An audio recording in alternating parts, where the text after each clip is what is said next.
नमस्कार, मी रणजित माडेकर. तर आंब्याचं रोप कसं निवडावं ह्याच्याविषयी मी आपल्याशी चर्चा करणार आहोत.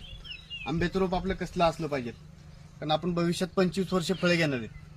तर आंबा लागवड करताना आपल्याला त्यातली माहिती असली पाहिजे. तर आंब्यामध्ये पर्णगुच्छ म्हणून जो रोग आता समस्या तयार करणार आहे ते आपल्याला ओळखता आलं पाहिजे. तर पर्णगुच्छ हे जर बघितल्यानंतर कुणी सांगेल की हा पर्णगुच्छ आहे, हा काहीतरी रोग आहे, हा विचारेल तरी नर्सरीवाल्यांना की हा कुठला रोग आहे, काय आहे. पण आपल्याला सुरुवातीचा पर्णगुच्छ ओळखता आला पाहिजे.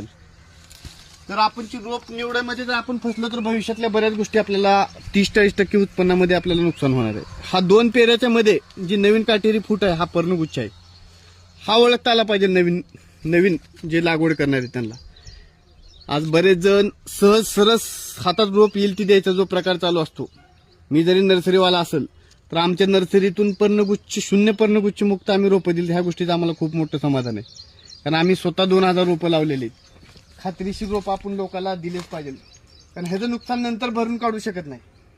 विद्यापीठातल्या तज्ज्ञ लोकांनी ह्याच्यावरती संशोधन चालू आहे, तरी ठामपणे कुणी सांगत नाही ह्याच्यावर उपाययोजना आहे म्हणून.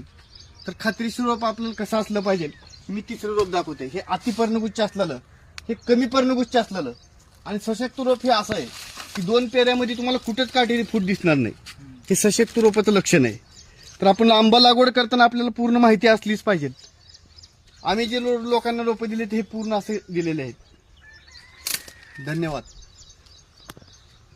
पहिल्याचं